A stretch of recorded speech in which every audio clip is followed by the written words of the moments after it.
Usiku wa kesho yake ulikuja kwa haraka kuliko nilivyotamani. Hata jua lilipozama, nyoyo zetu zilikuwa zikidunda kama ngoma za vita. Baba aliomba kila mmoja akae sebuleni, taa zikiwaka na milango yote ikiwa wazi kabisa. Mama alivalia hereni zake za zamani za shaba, alivyosema zinazuia roho wabaya. Mimi nilikaa karibu na dirisha nikiwa na msalaba mikononi. Baba akachukua kisu na kukiweka katikati ya meza. Siku imefika, alisema. Kile nilichokimbia kinakuja. Saa 1 usiku ilipofika, upepo mkali ukaanza kuvuma. Milango ikafunguka yenyewe. Kichaka cha nje kikatikisika kana kwamba mtu anakitembea. Mbwa wa jirani walianza kulia kwa nguvu kama wanaona kitu ambacho sisi hatuoni. Giza la ajabu likawa ndani, hata na taa kuwaka. Ghafla, tukasikia sauti nyembamba ya mtoto ikisema, "Nimerudi, nataka haki yangu." Mama alikumbatia kifua changu. Kaka yangu alianza kutetemeka bila kujizuia. Dada zangu walijificha chini ya meza. Kisu kikainuka chenyewe juu ya meza, kikielea hewani kama kimeinuliwa na mkono usioonekana. Kikaelekeza ncha yake kwa baba. Baba akapiga magoti. "Naomba msamaha, nilikuwa kijana mjinga, nilifanya kosa. Chukua maisha yangu, waache familia yangu." Sauti ya mtoto ikacheka kwa huzuni. "Ulitoroka, sasa utalipa kwa macho yao kuangalia." Kisu kikaanza kuruka kuelekea shingo ya baba, lakini kabla hakijafika, kimetiwa nguvu fulani isionekana, kikasimama nusu ya njia. Mama alinyanyuka na kupiga kelele kwa sauti ya kuamuru, "Huyu ni mume wangu, msichukue familia yangu. Amani, simama, ongea naye." Moyo wangu ulikuwa unadunda kama bomu, lakini nilinyanyuka. "Nani wewe? Kwa nini unatesa familia yangu?" niliuliza nikiwa natetemeka. Kisha tukasikia sauti ile inaguna, "Mimi ni Noel. Baba yako alichukua maisha yangu, aliahidi kunirudisha nyumbani.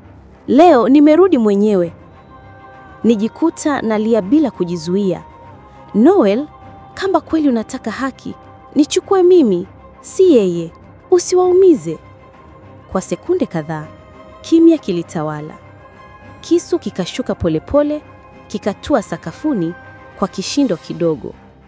Kisha tukasikia sauti ya mtoto ikisema kwa upole usiotarajiwa, "Umetamka maneno ambayo sijawahi kusikia. Watu hawatoi sadaka kwa ajili ya wengine.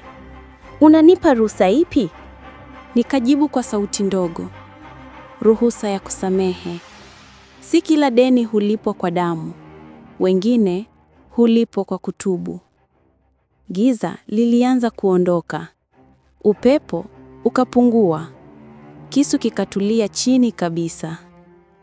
Hatukusikia tena sauti yoyote. Baba alianguka chini na kulia kwa uchungu ambao sijawahi kuuona. Mama alimkumbatia kwa nguvu. Sote tulibaki kimya, tukimsikiliza akisema mara kwa mara, "Nimeisamehe, nimeisamehe." Kuanzia usiku huo, kisu hakijawahi kutembea tena. Hakurudi tena nyumbani. Hakuna mlango uliogongwa. Hakuna upepo ulioleta giza. Roho ya Noel ilikuwa imetulia. Familia yetu ilianza upya. Na huu ndo mwisho wa hadithi. Hadithi ya kisu kilichorudi nyumbani na kikapumzishwa kwa maneno ya msamaha badala ya damu. Asante kwa kufuatilia simulizi hii mpaka mwisho. Kila siku tunakuandalia hadithi mpya zenye msisimko, mapenzi, visa, mafunzo na matukio ambayo hutakiwi kuyaacha yapite. Hapa ndio mahali pekee unapopata simulizi zilizoshikana, zenye ladha ya kipekee na zinazokufanya utamani kusikia sehemu inayofuata mara moja. Kama umependa stori ya leo, basi hakikisha unabofya kitufe cha subscribe, ushike pia alama ya kengele ili kila simulizi mpya inapowekwa uwe wa kwanza kuipokea.